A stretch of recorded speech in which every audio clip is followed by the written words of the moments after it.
Double P Podcast is proud to present Z, the first podcast after you watch Y, The Last Man, the new show on FX on Hulu in America, which is Hulu in America. If you're watching anywhere else in the world, it might be on Disney Plus. It might be on Disney Plus Star, the add-on. Either way, we're going to be breaking down the new show based on the acclaimed graphic novel. We're going to be talking about episode 1 of season 1 the day before. Catfish, let's get right to it. We have both read this graphic novel. We both were very excited about the series. We've seen the first episode. What is your rating out of 10? I'm going to give this 7, what I like to call double E's. Double E's? Yes, we all know double E's stands for expired EMTs. 7 expired EMTs out of 10. Whoa. That is 7 out of 10, I guess, is a fair grade, like a C level grade. Why 7 out of 10? Well, I know we're going to talk about the book later, and I know you wanted me to kind of catch up on the books again. I'm a little reluctant to do that because I don't want to completely compare it to, but, the book felt more like a howdunit. Not a whodunit, but a howdunit. How did this happen, I think kind of to its detriment. Again, we'll talk about that. I'll talk about that later, but you can't do like 5 or 6 seasons on just a howdunit. Mm-hmm. So what do you fill it with? Well, interestingly, what they've decided to do is really kind of emphasize a lot of gender politics. Oh, yeah. I think they're really hitting that hard. And I think the book did definitely have some of that in there in a completely different way. But it didn't have as much because it didn't have a fleshed out pre-event world. So in other words, we didn't really interact with a whole lot of dudes. It was pretty much Yorick and ampersand. And so there wasn't a chance to sort of hit some of those things.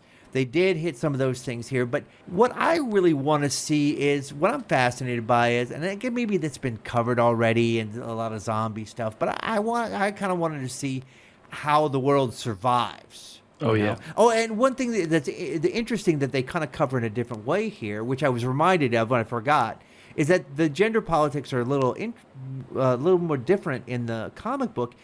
We find out that the mom, Yorick's mom, played by Diane Lane here, who becomes Congresswoman Brown is what we know of her in this first episode. She prefers to be known as, in the comic, representative, because Congresswoman is, no, she doesn't like that. Yeah. But she is a pro-life Democrat in the comic, which is kind of interesting.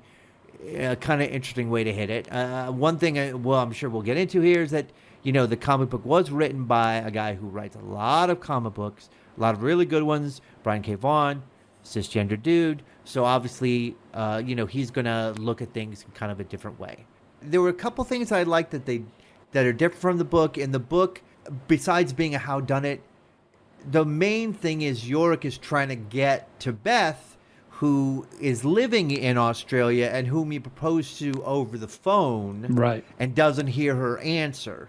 And luckily, in this show, we get to see that Beth is a smart woman and tells him, no, I'm going to Australia to make new friends. In other words, people who aren't losers like you. The one thing they did bring from the books is that Yorick is kind of a dick. Oh, wow. This is a good setup. I'm definitely, my question when I watch something like this is, you watch a lot of pilots and they're kind of wonky or whatever. My question is this going to lead me to episode 2? So the answer to that is definitely. Definitely this makes me interested in the world. So I'm sorry I blathered on and on. Bubba, no one cares what I think. You're the star of this show. I gave it 7 out of 10. So tell me what the right answer is. Well, Catfish, the correct answer is completely different because I gave it 7 double B's out of 10. Oh, double B's? Bloody barkers. You see, that's how it's done. I was really out of the episode and not drawn into it until that creepy scene of the dog outside the ambulance, which was bloody and its snout. That's when I was hooked. That was when I was like, this is giving me the vibes of this comic book series, this graphic novel series that I love. To be honest, I would rate the last 10 minutes when stuff went down, when the deaths went down. I would almost rate that 10 out of 10. It was great. It was tense. It pulled you in. It pulls you into episode 2. I thought the first 44 minutes I could rate as low as a 4. Well, let's split it into 3 things. Okay. I agree with you the last 10 minutes.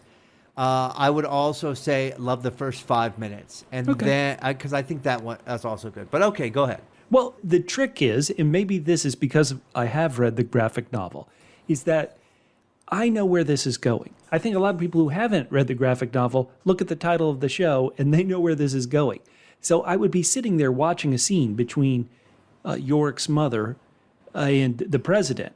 And in my head, I could tell, this is a good scene. But also in my head, I was thinking, in a little bit of time, their problems with each other, their political back and forth, is going to be irrelevant.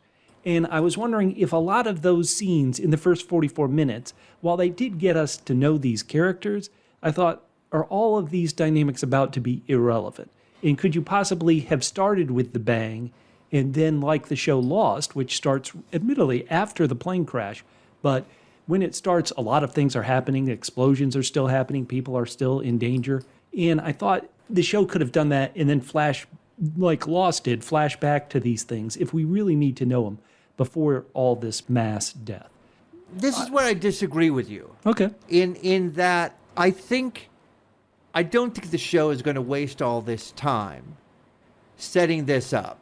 And so even though a lot of these things we're hearing from dudes, these are the kind of things that are going to be, for all the people who know the comic books, these are going to be conversations that will continue without men.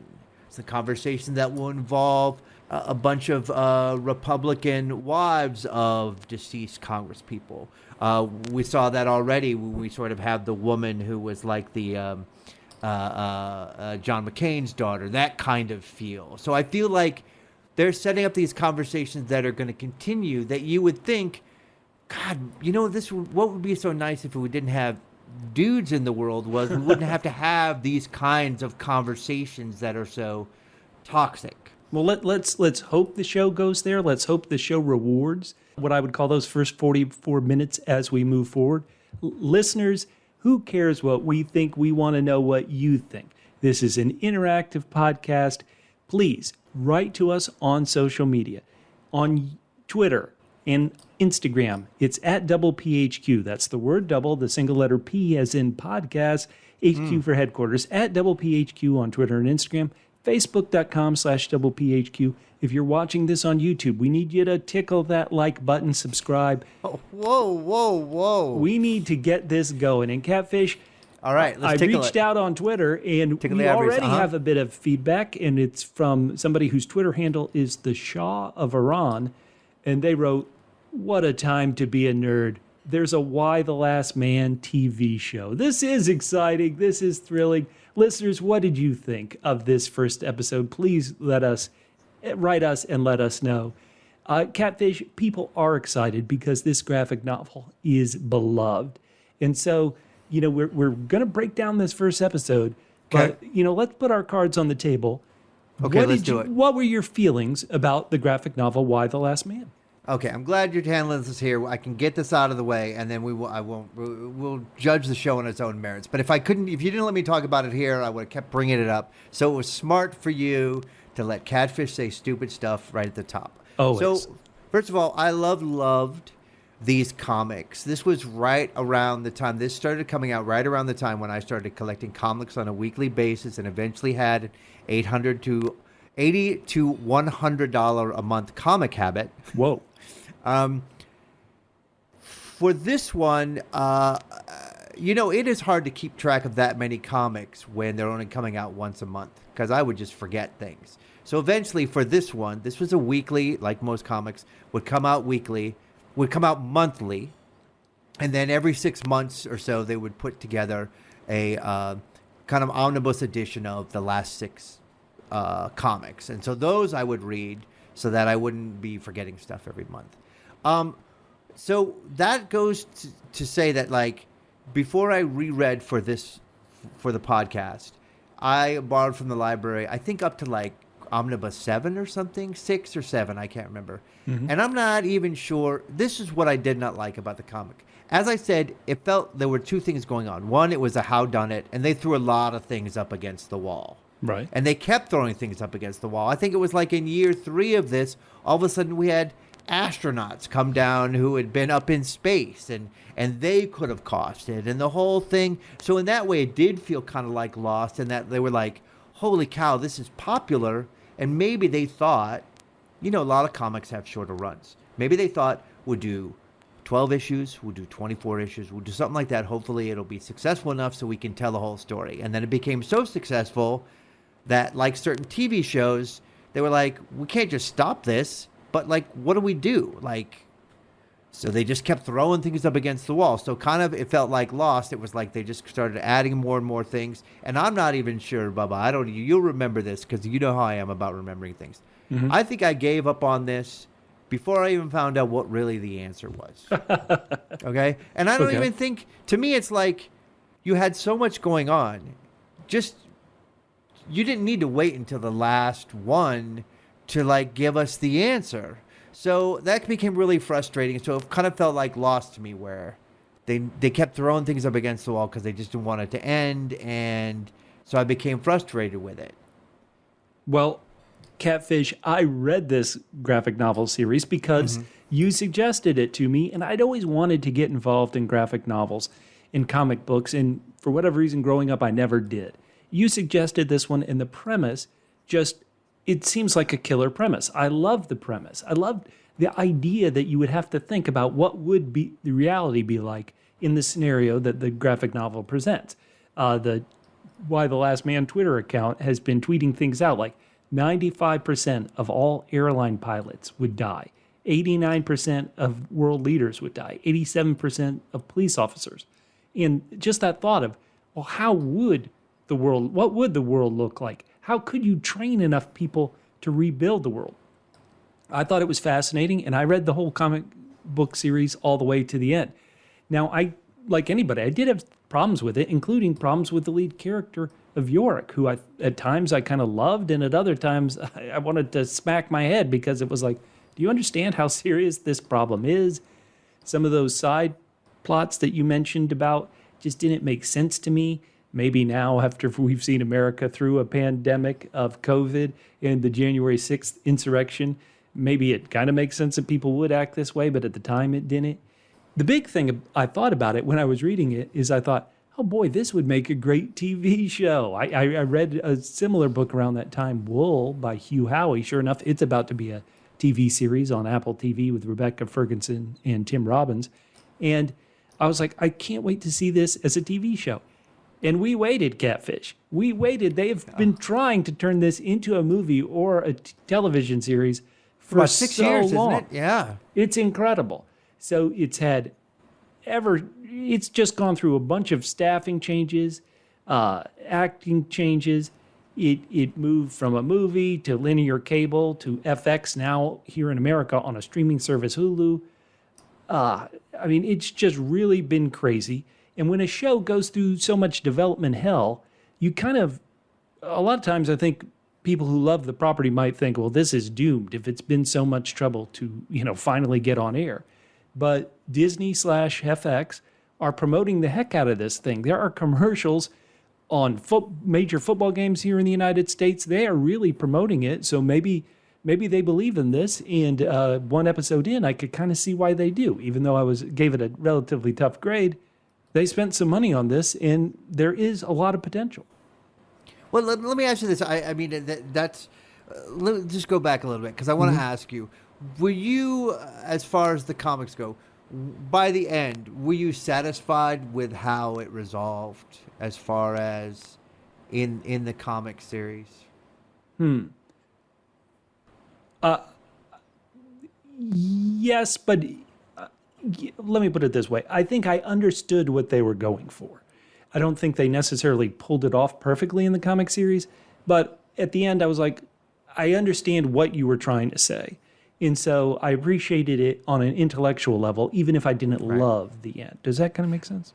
It does. I just wonder what your feelings are as far as your hopes for what this show is going to do differently? First, do you agree with me that the main focuses were kind of the how done it, and also like Yorick getting back to his girlfriend, which obviously they completely abandoned in this one for good reason. Possibly in the very first scene, Catfish, in the episode, he's spray painting on the wall, "Beth, I'm still alive.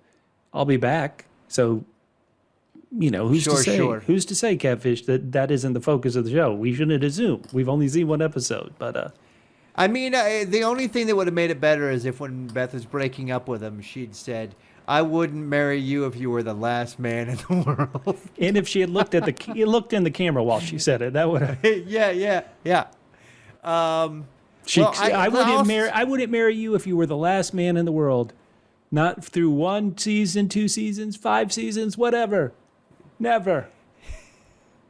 I just wonder if they're going to spend some time rebuild. I mean, we've seen worlds that have been kind of destroyed before, kind of apocalypse. Mm-hmm. We've seen TV shows. We have. With the one where the lose 10%. We've seen zombie shows, but this one is obviously the different hook is, well, how is the world going to continue if we can't have new people?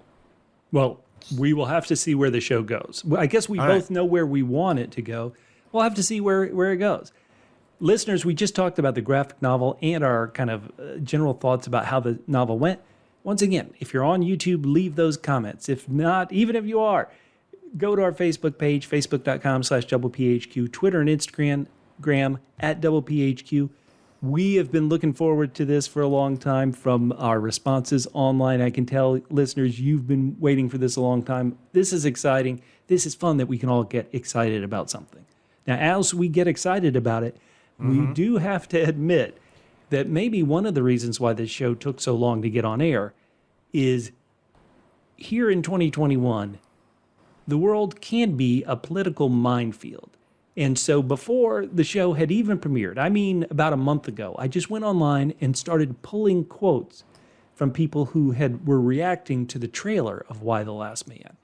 And some of the quotes make you think, oh boy, this could possibly be slightly dangerous. Here, I'll read a couple, and then Catfish, you could read some.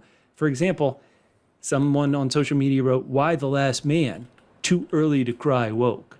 Or, "Y the Last Man will be a woke virtue signal with no substance." Oh my goodness. Oh boy. All right. And then we have someone saying, "Please don't let this be a big woke and identity politics message platform." Someone else says, "Y the Last Man? It's a confirmed identity politic nightmare." Oh Lord. We also have sense. How many times will trans women be mentioned in Y the Last Man after the pilot? ? I cannot stop wondering how Y the Last Man is going to handle trans people. I'm obsessed. What half-ass shit will they do? Somebody else said the premise has transphobic implications that will persist regardless of how trans men are treated. Someone responding said exactly, hence the transphobia. If it affects everyone with a Y chromosome, there will still be trans men. So calling the show The Last Man is invalidating their identity, saying they're not men. Here's one more, which says the entire world is nothing but women. So naturally, the series is about the one man left. Like what the women are doing is not interesting. So, I mean, that one, I'm sorry. There's a whole bunch. I could understand sight unseen. We don't know how they're going to handle these things. However, it is, I mean, I don't know. I don't even know how to reply to that. I mean, yes, I guess the lead character is a man. Most of what happens is what's happening with all the women that are left. This really feels. You're right. It's a minefield, Bubba. I don't know if people are going to enjoy it. I don't even know if they. It's a minefield. You're right. It's completely a minefield. I mean, well, Catfish. Bubba, let's be honest. Catfish. You know what a show with a political minefield needs? A very lighthearted podcast hosted by two sarcastic bastards. Okay, all right. Well, you can be sure that neither of us will get in trouble for being lighthearted then, for sure. Well, Bubba, just want to be clear. This was written in 2002 to 2006. Right, the graphic novel, that's correct. Yes, the comics were written during that time period. And when I was rewriting it, I saw someone use the R word for special needs person. Uh-oh. Not supposed to be a horrible person, by the way. The person who says that, it's the old use of that word, like goofy. So, yeah, there's things change in the world. Right. That's all I'm gonna say. And all right, so we are what going to be lighthearted. We're going to be lighthearted. We're going to make some jokes. Okay. Know that if a lot of times the jokes we make, we're not actually serious about. We're saying it to be silly. So, but we are hopefully going to tackle some of these big issues. The show wants to tackle some of these big issues. But listeners, please, this is a preemptive begging to accept our silliness and lightheartedness as we take on this show, mainly because the graphic novel itself, for all its big ideas, is actually a fun romp at times too. And so we want to keep the fun romp part here on the podcast. Let's do it. Now, Catfish, rather than kind of going beat by beat through this first episode, I kind of thought we'd look at the 6 big characters and the world that they live in here the day before, as the title implies. And the one thing that is almost consistent across the 6 characters is that there are no good intimate relationships on this show. All the characters are in a pretty rough spot. And this is just a typical 1-hour episode of television. And so we're having to meet our main characters that we assume we're going to spend a lot of time with. So there's a bit of shorthand that we want to do to get to know all these characters. Okay. And so apologies, listeners. We're going to start off with Yorick. And what the show kind of tells us. So this is probably where we're going to make some jokes about these people that people should be tolerant of. Okay. So Yorick, what's the shorthand the show wants to do? One of the first things you see Yorick do is save a monkey from being squashed, a.k.a. he's a good person. But then he proposes to someone who really doesn't want to marry him. He's naive. He always needs cash, and he hasn't grown up at 27. That's the Yorick we're being painted by the show. Catfish, what did you think of this character, R.Y., in Y the Last Man? I mean, yeah. Can the monkey be the last man? Let's hope so. Can we just... I'd rather have Beth. She seems... Beth is better than him. You're right. That's kind of the way he was in the comic book. Mm-hmm. I don't know if... I think it's kind of ill-advised to make him like this, but they've done it. Do you think this is a smart move to make our lead character kind of a slacker? Well, I heard that the showrunner, Eliza Clark is her name. I heard that what she really appreciated about Yorick and a show like this, and television in general, is that you spend hours with characters and you're able to see them grow and change.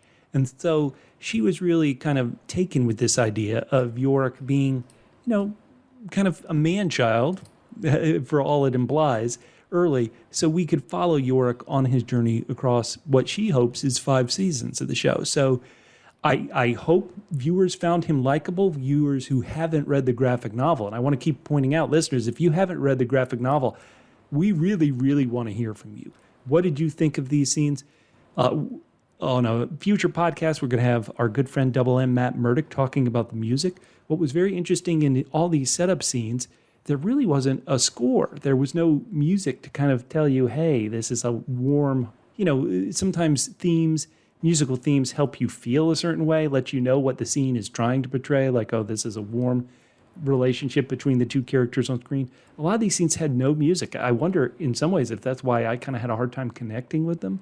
But I would just love to know how non-readers of the graphic novel, how they felt about Yorick, because we are theoretically going to spend a lot of time with this character. Well, after being introduced to this character, I was happy that we have lots more characters to follow. You're like the dad sending the kid away to magic camp. You're just so cruel. You know who I want to talk about next? Let's I don't hear. care about your list. My favorite character in this one, I'm fascinated by, is Agent 355. Okay, now this is a character who, listeners, if you haven't read the graphic novel, it's most likely they never said the words Agent 355 on the show. This was actress Ashley Romans. You may have seen her on Shameless. We saw her originally building a bomb in, I believe, Oklahoma. Later, we find out she uses that bomb to blow up some Nazis, aka shorthand for, hey, she's pretty cool. And later, we see her assigned to cover a credible threat, I believe it's described, on the President of the United States. So you liked this character who, from the graphic novel, we know is known as Agent 355. What did you like about him? Well, it's not really a spoiler alert that she's called Agent 355 because that doesn't really help you in any way, shape, or form. But Catfish, you are spoiling certain things, but sure. Okay. I'm sorry. Okay, at 355. For those of you who are like, darn it, I could have sworn she was Agent 349. No, I've ruined your night. Okay. Now, this is, when you talked about things that they set up that maybe are a waste of time, Okay. unless this is a really big clue, it is a waste of time that she got sent undercover into the White House. Because unless the credible threat was all men are going to die, this is a weird red herring. Well, it right? could. You keep talking about a why done it or how done it. She could spend part of the season investigating what this credible threat was. Why was she suddenly assigned to the president? I think we assume, well, in other words, we know where the story's going, Catfish. But once again, they could totally go off from the graphic novel, and some of the characters we're going to talk about aren't characters in the graphic novel. Well, also, just to sort of set this up, this is not, we're already not following her path from the graphic novel. That's correct. I'm just saying it's either the credible threat was the thing that led to all men being killed, or that was just a weird thing that's going to have no effect on the rest of the story. The fact that she went undercover as a completely different agent. But I'm fascinated by her. I think to me, she's the coolest character so far. Why? I dig her style, man. She's like blows a bomb off and she's just listening to music. She gets in the car. She's like, please don't send me anywhere boring. I need some mother flipping hills up in here. Like, she's a badass. Mm-hmm. She's funny. She's interesting. There's a mystery about her. Correct. So far, for sure, by far my favorite character. Okay. All right. So, if you haven't Team 355. If you haven't read the graphic novel, just know that she is a character from the graphic novel, and a big one. We assume will stay a big character here in the show. If I would guess to say to our comic book readers, it seems to me like even though she has a different beginning, that the majority of her arc will follow the comic book, would be my guess.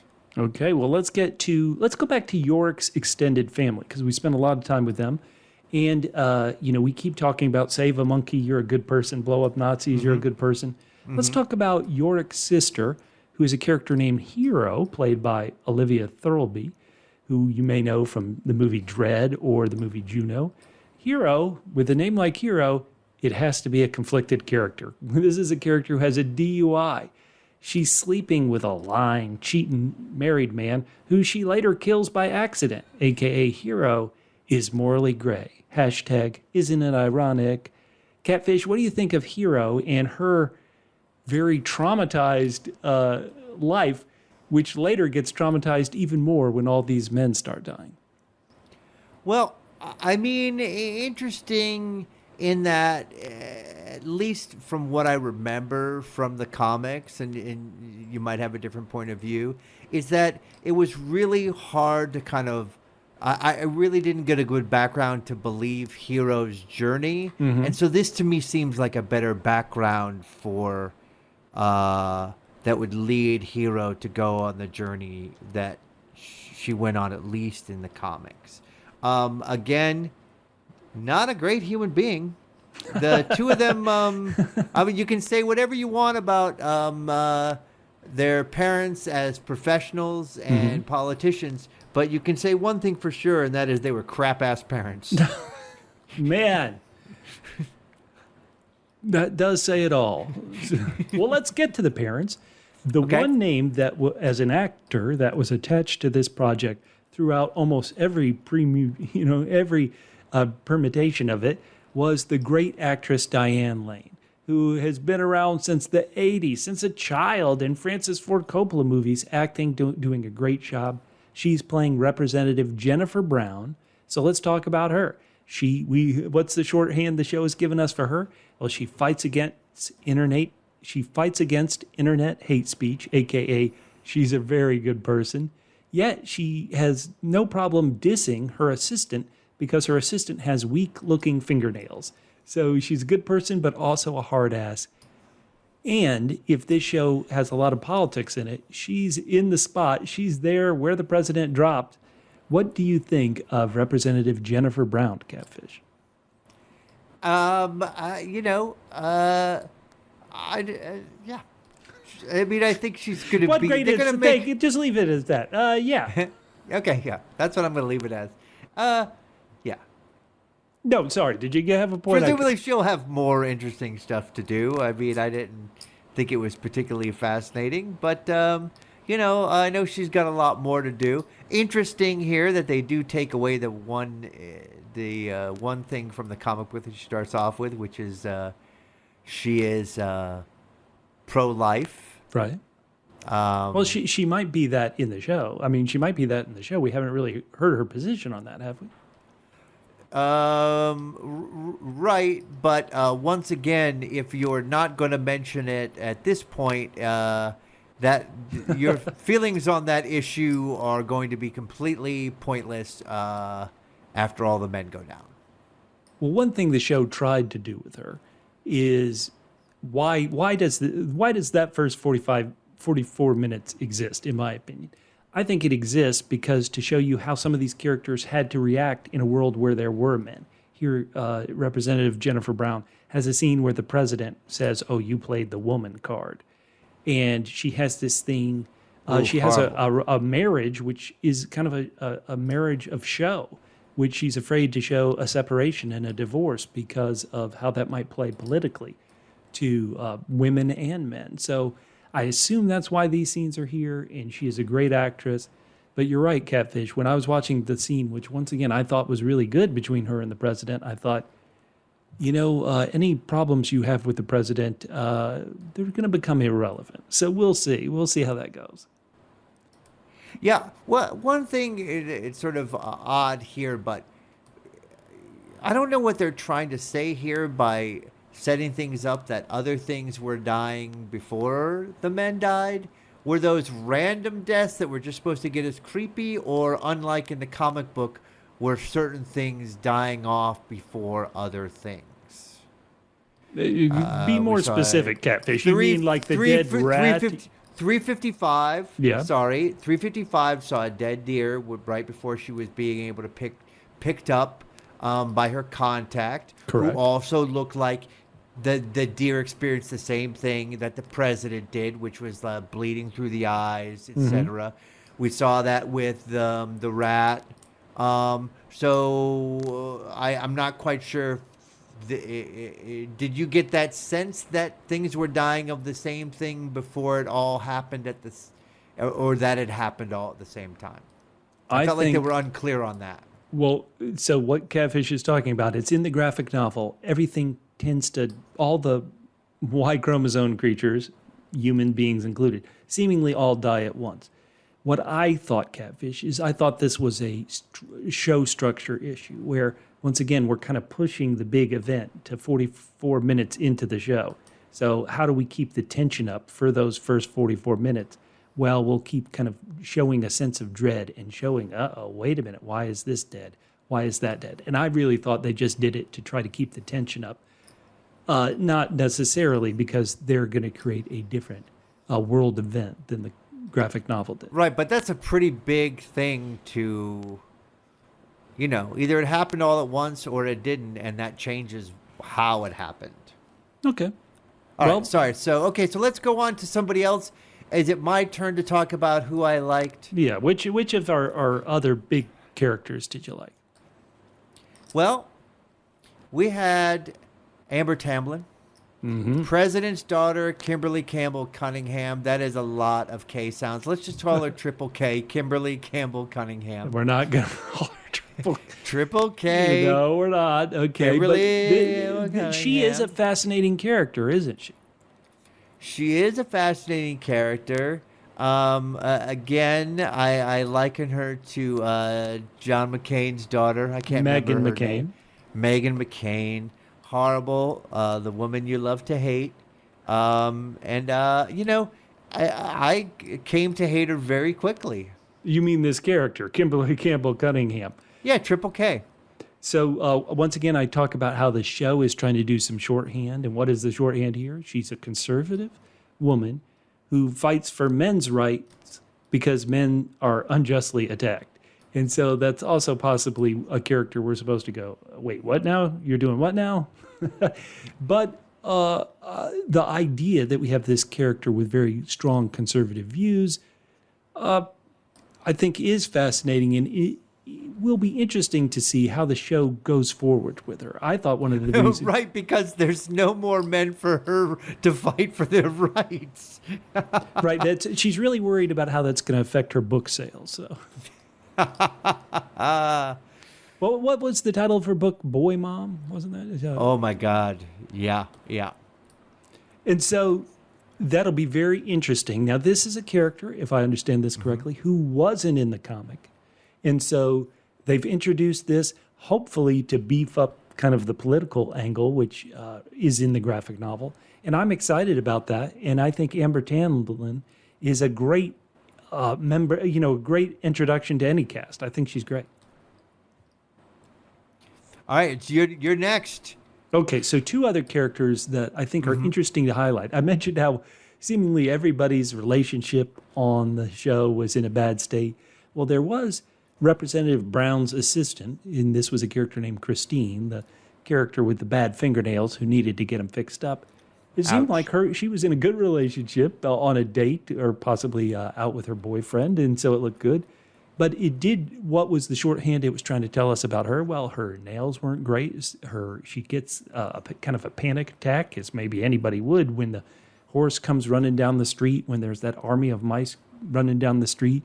And then she is definitely very traumatized when all the men in that room there where the president once start dying. So complete wimp. I would not be afraid of a horse running at me, an army of mice, or everyone in the room dying except for me. I would be completely nonplussed by all those things. Well, I'm just saying it's kind of the shorthand of she's going to really possibly take this trauma pretty hard. Well, as she should. The last person we're focusing in on is the president's press secretary, Nora Brady, Marin Ireland from Homeland, and Sneaky Pete. Oh, yeah. She's kind of again, they do kind of a shorthand for her. She's kind of a beleaguered, slightly snarky, but competent person. As someone who is all three of those things, I completely am vibing with Nora Brady. I am the Nora Brady of this podcast. Right. So okay, what was I'm not competent on this podcast, but in life I am generally beleaguered and competent. Well, I want to know, what do you think was the toughest for this character, the president's press secretary, Nora Brady? What was most difficult for her? Being forced to kind of under peer pressure to fire the handgun or to get the damn bounce house rather than what was she going to get instead of the bounce house? That was terrible. Oh, no. No. Blue's Clues? No, sir. Blue's Clues is so 1990s. Oh, that's tough. Poor Nora. So those felt like the big six characters to us. We mentioned Yorick proposed to a character named Beth, and she said, thanks, but no thanks. Even to that Bedouin ring. And so there's certainly more big characters coming on the way. And I think Hero's friend, who was there at the DUI kind of support group, will also have a big part to play in the show going forward. But we're excited. Listeners, was there any character who you really liked? If you're a comic book reader, was there any character who you thought should have been introduced or didn't match up what you felt about the character in the graphic novel? Once again, I want to desperate to hear from non-readers of the graphic novel at DoublePHQ on Twitter and Instagram, Facebook.com/DoublePHQ. What did you think? What did you feel? Are we too tough? Are we too easy on the show so far? We're just 1 hour in. So please write us and let us know. Oh, yeah. And, Bubba. Yeah. Every week on this podcast, because we're trying to bring the humor, we're going to nominate people for some awards. Oh, I can't wait. Oh, wow. Yeah. So let me announce the first award, and then you can tell me who wins it, and then you can announce the second award. Because this is Why the Last Man. Yeah. Every week, we are going to nominate our Whoa Man of the episode. That is either our favorite, badass, whatever, the woman who did the coolest effing thing. So, whoa, man. Whoa, man. Well, my favorite woman of this episode is Hero. Because she got to kill some jerk and get away with it. She's not going to be prosecuted. I love it. I love it. The only person better than that is Beth. Beth is my favorite woman of the episode. Why? Because if she had not gotten out of this toxic relationship, she would have been stuck with this dude because somehow he still lived. Hold on. Let me put it this way. I think Yorick really deserves a pat on the back. We've all had breakups, which are very painful because you might see your ex around town or whatever. He was like, okay, I've had my heart broken. I wanted to marry this woman. She rejected me. But at least she's going to go to Australia. What? All the planes are down? She can't leave? Oh, son of a gun.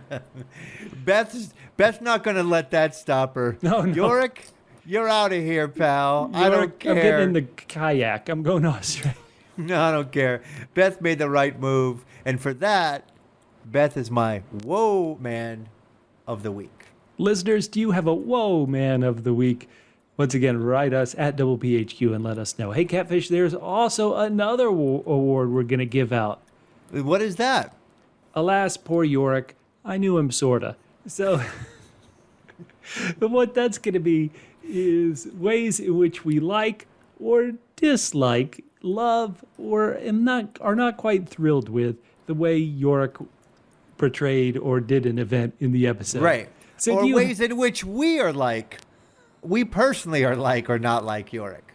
Oh, okay. Whoops, I totally misread that. Sure. No. They all count. Okay. It doesn't matter. We're establishing the game. We make it right now. All right. So, Bubba, I already used this joke, but I don't care because I'm going to use it again. Yeah. I have also sometimes wished that I would be the last man in the world, but only because so many women told me that it wouldn't matter even if I was. Oh, ouch. Oh, alas, poor Yorick. Oh. I knew him sorta. So my alas, poor Yorick for this week, for episode 1, is the way that Agent 355, if that's still her character's name. Sure. The way she blew up some Nazis in Oklahoma. Because I have always wanted to do that. No. Kidding. On everything about except hating Nazis. So that's our alas, poor Yorick. I knew him sorta. For the week. Listeners, write in, tell us what you think, what you want to do, what you thought. Now, Catfish, do we have a third game we want to play on every podcast? Well, I don't know if this is going to work. Okay. The comics, as I said, set up a lot of how this could have happened. Right, how this terrible event happened. So I don't know whether it's going to be something they're going to do weekly, but let's give it a shot and see if we can do it. So let's do a suspect of the week. Like based on the evidence given in this episode, why did this happen? Okay, so why did all the seemingly male creatures with Y chromosomes die, whether they were humans or the deer or the mouse? So based on what happened in the episode? Huh. Okay. Do you have an answer? I do. I think it was a spell gone wrong at magic camp. Oh, man. I want you to know I just came up with that. Guess and what? I'm very proud of myself. You can tell. But okay, you know what I think it was? I think it's close. I think it's close to that catfish. Okay, let's hear it. Yorick's because obviously you've been thinking about this, right, all day long. Yorick's. I knew him sorta. You're Yorick's still not clear on what was that like, is. hey, you got to pay the rent. You got to pay the rent, or I'm going to call your mom. And so Yorick just released. Yorick did some Doug Henson magic on him. Wow. Yeah. You're right. That one was way better than mine. Very lighthearted podcast it is. All right. So listeners, same thing. Based on this first episode, what do you suspect happened? Oh, yeah. Listeners, we know that wherever you're watching this, you probably have access to more than just the first episode. We are going to do a podcast for each episode of Why the Last Man. And so later on this week, you'll be seeing a podcast from us on the second episode entitled, Would the World Be Kind? Ooh, the description for that episode is after a mass casualty event wipes out every creature with a Y chromosome, Jennifer Brown responds to the crisis. Yorick fears he may be the only survivor, and Hero attempts to right a wrong. Hello. Here we go. Ooh, I love it. I can't imagine what that wrong would be based on this episode. Oh, I know what it was. She's going to... Remember when she gave Yorick money? Right. She's going to try and get that money back. Oh, she got to write it. Yeah. Well, I should have never given him that money. She's going to go, well, Slacker. all these men are dead. He has no need for it anymore. Yeah, she's going to go get her money back. So, once again, we were relatively tougher on the episode than maybe we normally are on shows we were excited about, but I think it ended great, and I'm real excited. Listeners, tell us what you're excited about in the rest of season 1. Did anybody listen to this long podcast and get turned off by the show and say, hey, this isn't what I wanted? If you've somehow survived to the end of this podcast, write us and let us know at PHQ on Twitter and Instagram, Facebook.com/PHQ. Yes, and please tickle the like, subscribe, comment, do all that. By the end of this season, we'll be giving away some delicious prizes to our listeners. Oh, yes, we can't wait. For everybody here at PHQ, my name's Bubba. You can find me on Twitter at FitandTrim. That's FITTENTRIM, at FitandTrim on Twitter. And I'm Catfish. You can hit me up at CJGman67 on Twitter. That's right, your 67th favorite G-Man. And we will talk to you next time on... Let me scroll up to the top to remember what we titled this podcast. Already. Yeah? Z. The first podcast after you watch... Why? The Last Man.